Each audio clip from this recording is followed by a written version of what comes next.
So, this is Claire. I've introduced you all on the socials.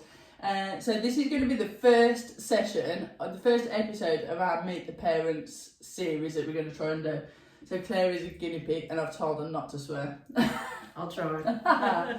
So as you all know, I'm doing my life coaching training, and my niche is going to be in parenting, and especially adoption parenting and SEN parenting. So what I'd ideally like to do is get parents first and foremost, but ideally I'd like to get some professionals further down the line to give their kind of side of things to provide a bit of balance.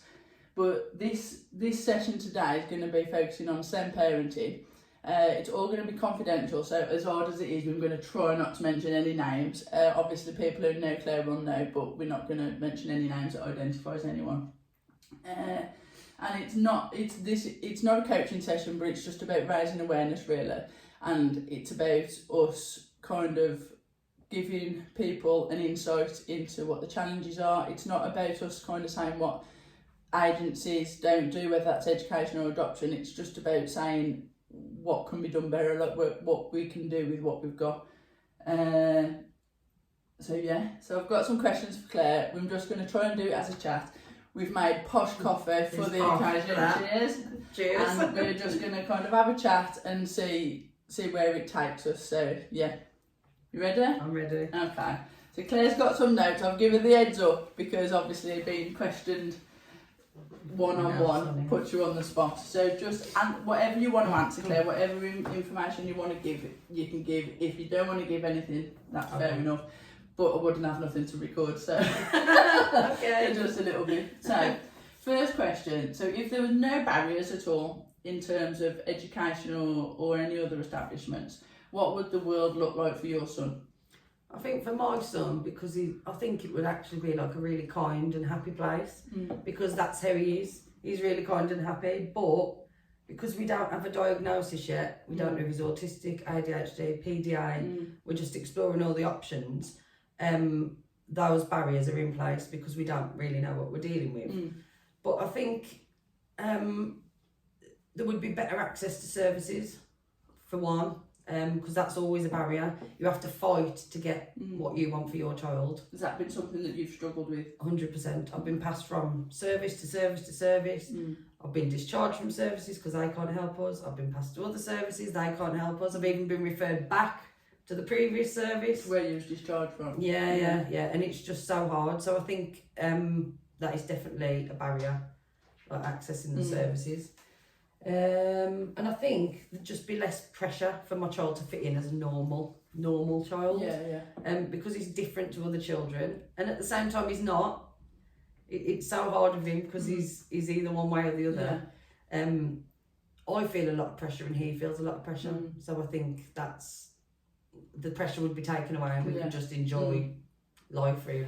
And as human beings, if we feel under pressure, it's not always a positive anyway, is it? So it doesn't always bring out the best in us. Yeah, and it's draining. It's really draining. Okay. Yeah.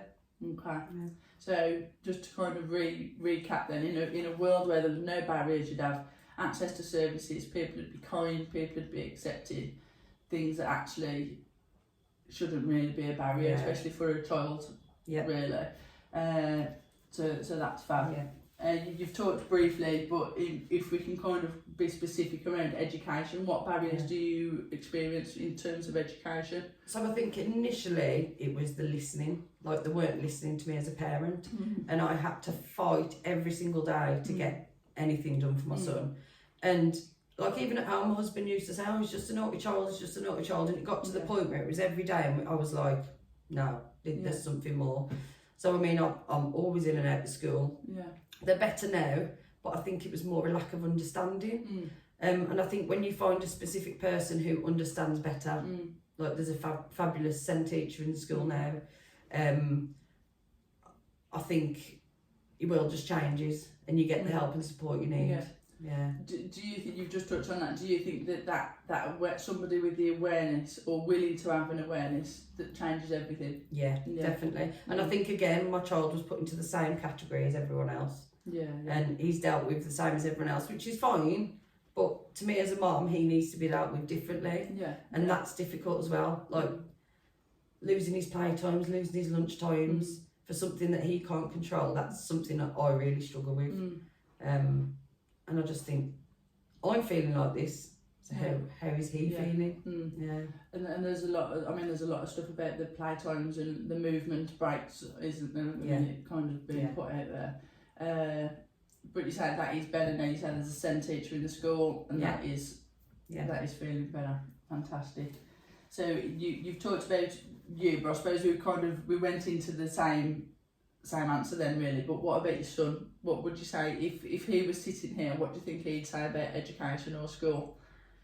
It's really difficult with him because he does enjoy school, but I think it's the going into school is not a smooth process for him. I do have things put in place now which is better for him. And actually, if you'd have asked me this question 12 months ago, I'd have had a completely different answer.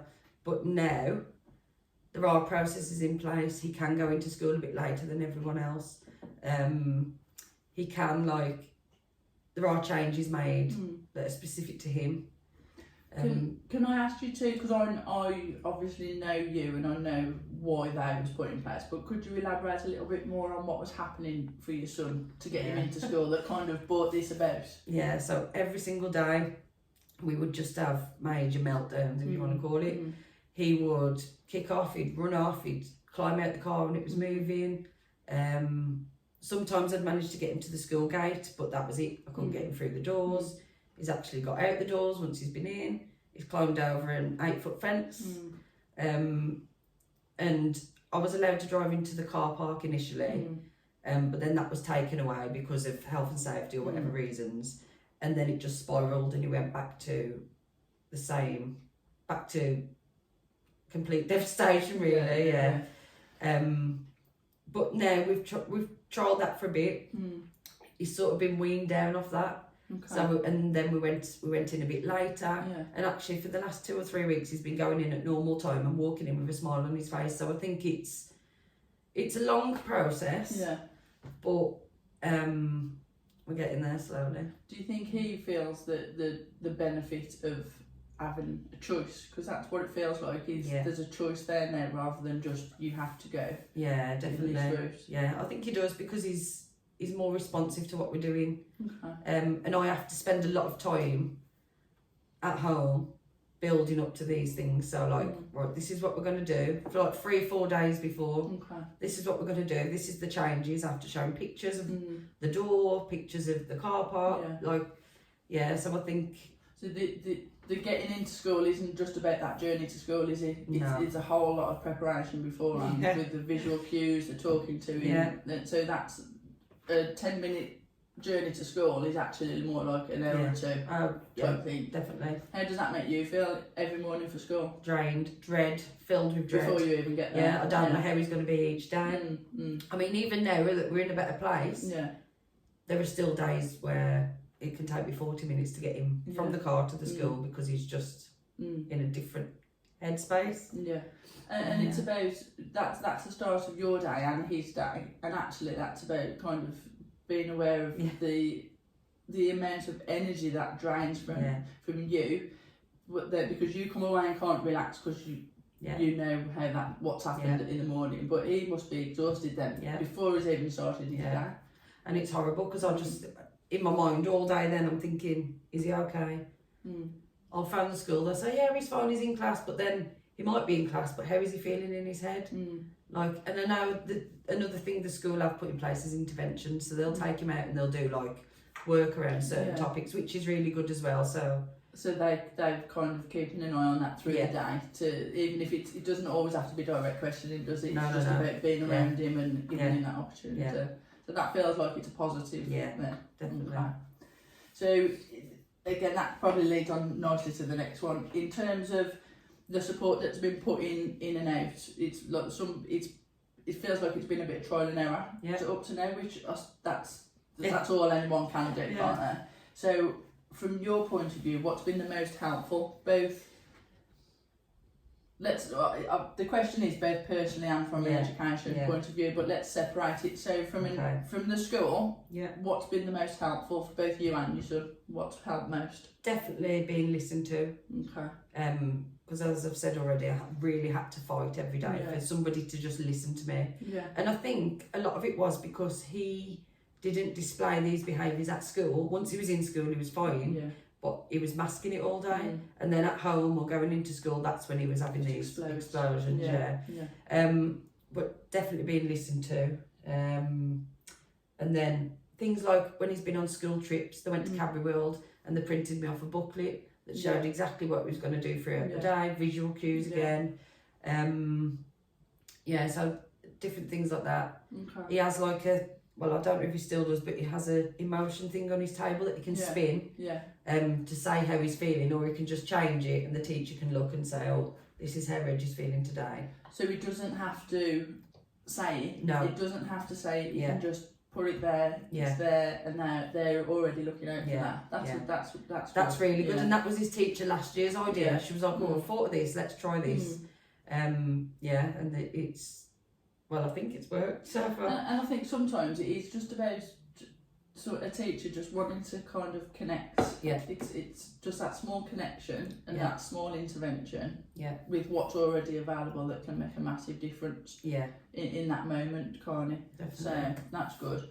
So what about you personally?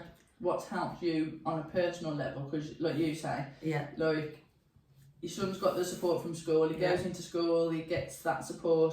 You come away from school, yes he's in, but you're exhausted, you're stressed, you're anxious too, they're saying yes he's fine, but you're not with him so you can't really see him. You're the one who understands him most.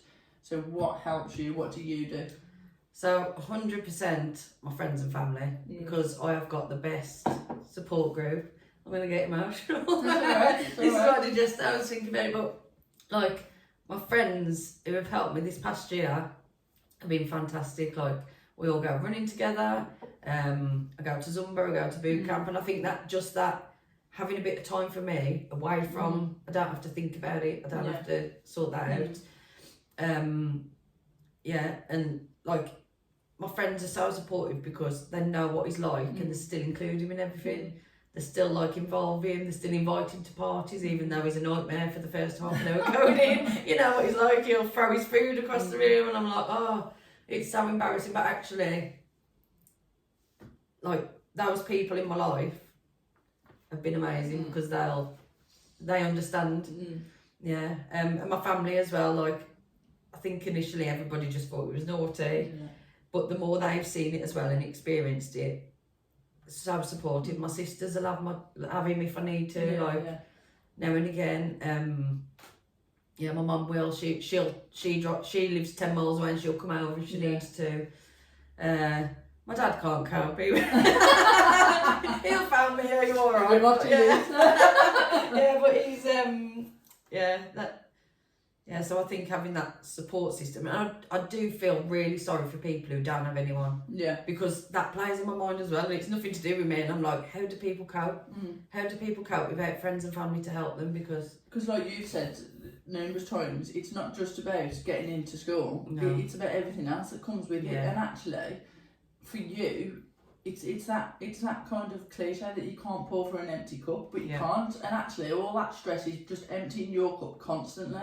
And if you didn't have the support or your outlets, there's no refilling that cup for you. No. And actually, at work, like, my manager has been amazing. She knows. Well, she doesn't know my son, but she knows exactly what. Well, she knows what I've told her. She knows what he's like, and she's so supportive. She'll message me like, how are you? How's he doing? Like, if I need time off, she'll try and accommodate for that. That's been really good as well. So it sounds like in most aspects of your life, there's support there, and you as an individual aren't kind of just stuck without kind of options really, which I think is important. And I think as well, like, it's. I think for people who don't have that, I would say find a support group, because there's going to be other people going through the same as you. But it's just finding that right person and just someone to talk to about it, really. Or find a coach. Find a coach. There we go. Or mum. Lisa's great. good advice for people. What about you as a family? Like you mentioned, like at first, you and your husband had different kind of opinions, and that's normal as well, isn't it? Because it's about kind of what you experience, and how does that play out now for you as a family? How does it impact you guys as a family, and what do you do? Yeah, I think we just have to take every day, every hour, sometimes every minute as it comes, because it's never the same. We all tread on eggshells a bit round him because we don't know how he's going to be.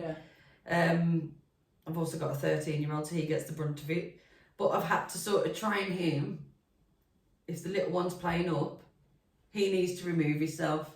And even though he's winding him up, and it's not his fault at all, he has to be the one to come away, because once he's like that, there's no stopping him until he decides himself. And that's really hard, because I do feel sorry for him in that respect.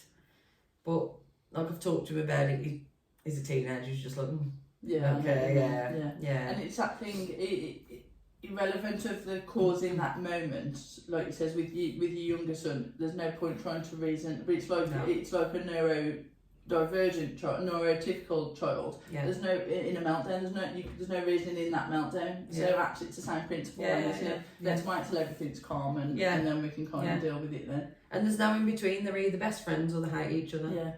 If they start playing and they're like happy, and I think, oh God. And I'm sure that's the same for all families, but this is like 100 times worse, because I'm like, what is going to happen next? That's another example though of the, and yes siblings fight and yes siblings argue, but the moment, even if it's play fighting or they're playing, actually the anticipation for you, your anxiety is rising. So that's another example that of something that you wouldn't necessarily be kind of even thinking about. So that's another example of where your head's going and your energy's being used again.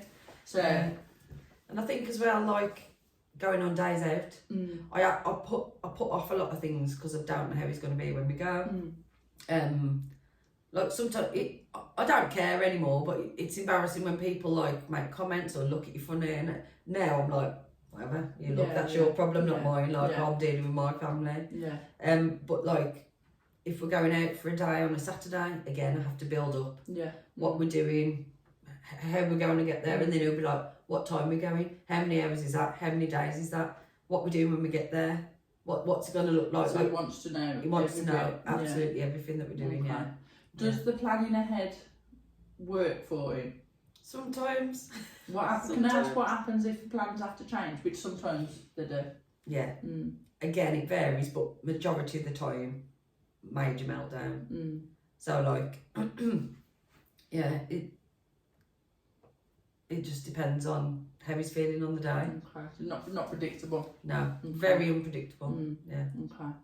And again, another example of drowning your cup, and then that impacts everybody around. And again, I'm filled with dread, because I'm like, how is he going to be? And I'd say it's 50-50. Half the time he's fine, half the time he's not, and I just don't know how he's going to be on the day. It's hard work. And I think, I mean, anybody that knows you, and I'm kind of just saying, you do a fab job, and you advocate for him all the time. I see the fight, I see the kind of relationships you're building with the education, with your support group, and actually, just from what you're kind of saying, actually just, it's not about massive changes, it's about seeing the child behind the behaviour. Because the behaviour is a communication, isn't it? There's something going on. Yes, we might not, but it doesn't sound like you're at the bottom of it yet, but you're getting there, and at least we're kind of looking beyond the behaviour. It sounds like that there's been some really positive steps in terms of education and kind of the support that's coming. And again, it's not about kind of saying what they don't do, because actually they're limited as well. But as a parent, you just want the best for your son. So they're coming from, and this is why it'd be really helpful to get somebody from education, because you're coming from a parent's point of view. They're, of course, and we're fully aware that they've got limitations as well. The resources available to them, it's all limited, but actually that's where tensions can arise, because you're coming from completely different approaches, aren't you? 100%. And I've been there myself with the school. Like, I've been told, well, we have so many other children like this, and I'm like, that's fine, I understand where you're coming from, but I want to know about my child. And I do get it, they are stretched, like my job's stressful and we're stretched as well, but like at the end of the day, I don't want to know about everybody else's. I want the support for my son. Yeah, definitely. And it's just not there. Yeah. It's just Do you think awareness is where it's at in terms of making things better, or do you think it needs to be any kind of big change, or do you think awareness and training would help? I think probably both. And I think because he's so unique and he's so like he doesn't fit into one category. That's why it's hard with him, because if you've got an autistic child, I know there's so many different levels of it, but you can sort of find ways of dealing with it or processes in place. But to me, I think he's lots of different things together, and that's what the autism nurse says as well. She thinks he's very complex. So I think I don't think there'll ever be enough education around a child like him because he's so different. But I think education definitely. I can't remember what. No, that's right. I was just kind of thinking about what schools could do, what teachers could do, what us as parents could do as well in terms of raising awareness. And I think we've touched on it a couple of times, just about seeing, like you talk about your son and you say actually he presents in this way, but underneath he's a really kind, happy boy. And actually sometimes when he's kind of exploding in the morning, for somebody who doesn't know him, it might not come across like that, but sometimes it's about, and again, everyone's human, so if you're having a bad morning and then you kind of come into contact with a child that's exploding and wanting to go for it, it might be difficult to kind of see beyond that in that moment, but actually there is a boy underneath that, and it's not how he's presenting, and I think that in itself, on its own, would be so powerful for that connection, whether that's between a teacher and the child or a friend and a child. That's not just about education, that's just about anybody. And I think that is such a powerful thing to connect with that child in that moment. So it feels like there's been some positive moves forward, and it's not always about the end diagnosis, is it? It's about actually dealing with the moment in there, and it sounds like you and your network are doing a fab job because he's happy and he's kind. So, and those kind of qualities in a child is more important than anything. Definitely. Final question. Now I've kind of grilled you. First thing in the morning as well. And she's not very well, can I just add? So she's still promoted to do it. So final question, and this is completely free reign. What advice would you give parents with SEN children or any needs really, not just educational needs, just any additional needs? What would you kind of say to people? Just keep going and keep fighting for your child. And it's not easy, and it is a long process, but don't give up, because like we've just said, there is a child at the end of this who deserves the love and deserves the support, and I think giving them lots of love, giving them lots of cuddles, telling them you love them every day, it does make a big difference. And also I just think, like I've already said, on the tough days, how awful I feel, I always think back to how is he feeling, and then my focus is shifted to him then. So I think, but definitely support as well. Getting some support. Okay, thank you very much. Thank you. And that's the end of the first episode, so we'll see how we can edit it if we need to, what we're going to do. We're going to put it out. It didn't swear, yes. Thank you.